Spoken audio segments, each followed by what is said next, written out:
The first Triumvirate was a secret alliance between Minus Pompey, Licinius Crassus, and the legendary Julius Caesar, which for years dominated the politics of ancient Rome.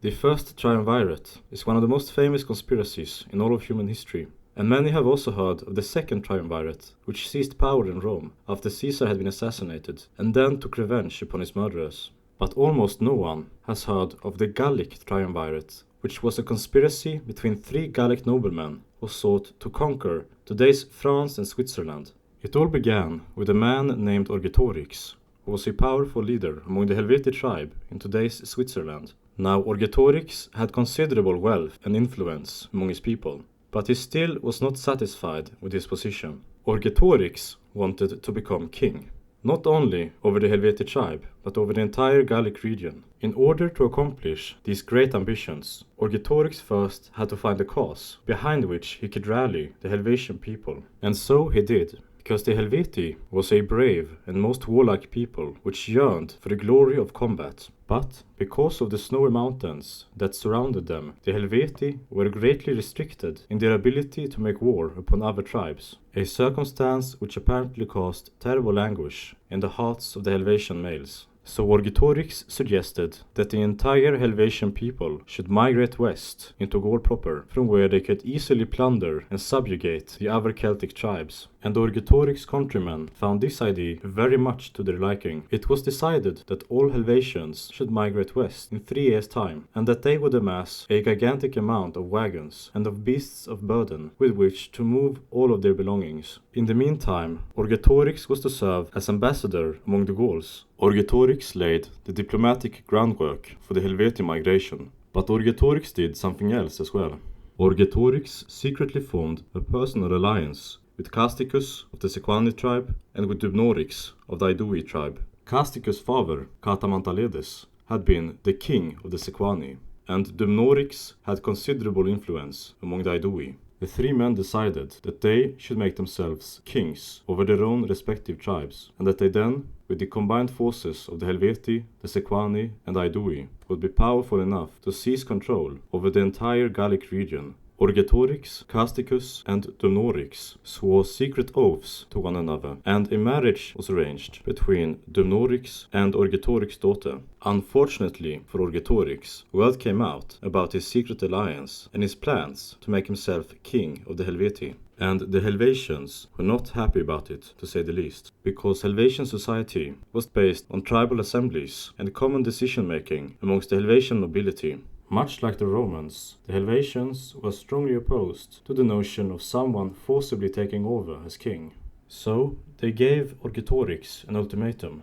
He was to plead his cause in chains in front of a tribal assembly, and if found guilty, he was to be consumed by the coruscating flames of Helvetian justice. But Orgetorix refused to cooperate. He would not risk putting his own life, as well as his master plan for conquering Gaul, in the hands of his political opponents. Instead, he assembled an army. As a man of great wealth and power, Orgetorix had a large amount of clients, much like Pompey or Caesar in Rome. These were Helvetians who, in some way, benefited from Orgetorix's wealth and protection, and who therefore owed their allegiance to Orgetorix personally. And now he summoned them to his defense. Orgetorix gathered a force of 10,000 people, while the Helvetians who opposed him gathered an army of their own. But then Orgetorix mysteriously perished before a confrontation could occur between his men and the forces of his enemies. Now, the precise circumstances regarding Orgetorix's death remain uncertain, even to this day, but it has been speculated that Orgetorix lost faith and ended his own life in order to avoid the death by fire that awaited him. Orgetorix died in 58 BC. This was roughly 3 years after the Helvetii began preparing to migrate, and the Helvetii were still very much committed to Orgetorix's idea of moving west, even though they hadn't been committed to Orgetorix himself as a person. The Helvetii set all of their towns and villages ablaze and began marching. But a certain Julius Caesar objected to their migration, since it was a clear threat to Roman authority in the nearby area. Similarly to Orgetorix, Caesar had formed a secret political alliance with two other power players, and with Marcus Crassus and Pompey Magnus by his side, he had made himself governor of Illyria as well as of Gallia Cisalpina and Gallia Narbonensis. As such, he opposed the march of the Helvetii with a force of 30,000 Roman legionaries. Thus began the so-called Gallic Wars, which devastated dozens of Gallic tribes for 8 long years and ended with Roman dominion over the entire Gallic region. Casticus of the Sequani fell into obscurity after Orgetorix's death, whereas Dumnorix of the Aedui played an important part in the Gallic Wars and personally betrayed Caesar himself on several occasions. Orgetorix and the Gallic Triumvirate ultimately failed in their ambition to conquer Gaul. The Helvetii march that they set in motion ultimately served as a sort of prelude to the Gallic Wars, which changed millions of lives in both Gaul and the Roman Republic.